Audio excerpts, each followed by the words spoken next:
Tonight, when you turn off the lights, your brain may react as if you just made a very bad decision.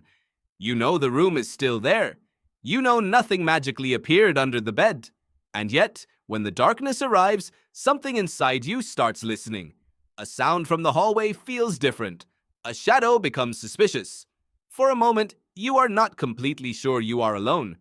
But the real answer is far stranger. You are not necessarily afraid of the dark itself. You are afraid of what your brain cannot see inside it. And that tiny difference connects your bedroom to a world that existed millions of years before electricity, houses, or even modern humans. Imagine your ancestors standing outside a shelter after sunset.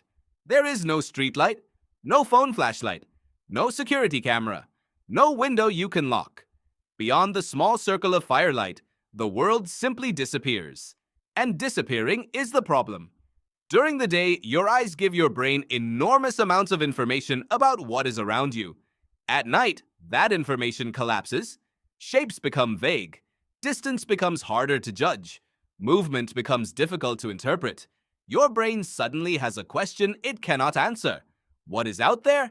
That question matters because your brain was not designed to maximize comfort. It was designed to keep you alive. And when information is missing, the safest strategy is not always to assume everything is fine.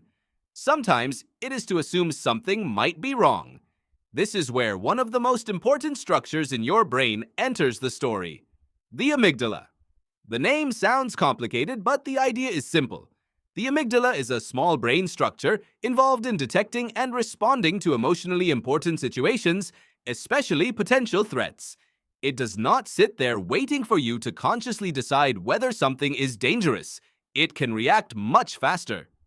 Research by Arne Oman and other scientists has shown how strongly the brain can automatically capture attention when it detects possible danger. And studies of people with damage to the amygdala have revealed just how important this system can be for certain forms of fear. So when you are standing in a dark room and suddenly hear a noise, your brain does not begin with a calm philosophical discussion. It begins with a question. Danger? That question is ancient. The modern world simply gives it stranger places to appear. Consider what darkness actually does to your senses. It does not create a monster. It removes information. Your eyes are incredibly useful during the day because light allows them to detect edges, movement, color, distance, and objects. When the light disappears, much of that information disappears with it. Your brain still wants an explanation, so it starts making predictions. You hear a small sound. Maybe it is the refrigerator. Maybe it is the pipes. Maybe it is the wind. But your brain does not know that immediately.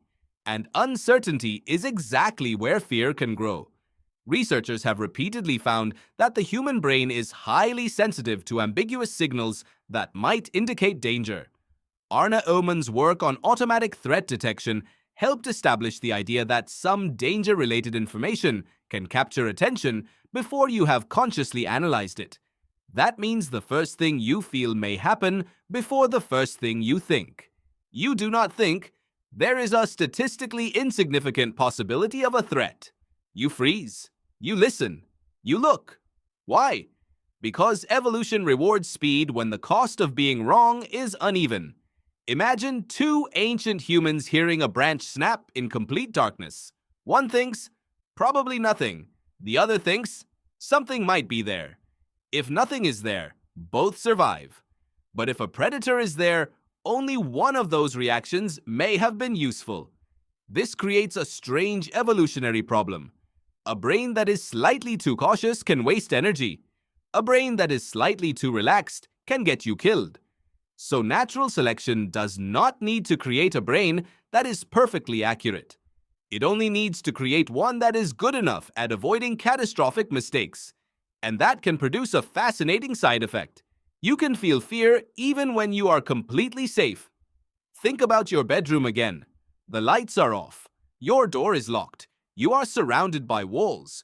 You may even know exactly what every object in the room looks like during the day. But now the room is mostly invisible. The furniture has not changed. Your brain's access to it has. And that can be enough. In 2021, Elise McGlashan and her colleagues studied how darkness and light affected brain activity in healthy adults using functional MRI, a technique that allows researchers to measure changes in brain activity. They found that light reduced activity in the amygdala compared with darkness. The result does not mean that every person becomes afraid.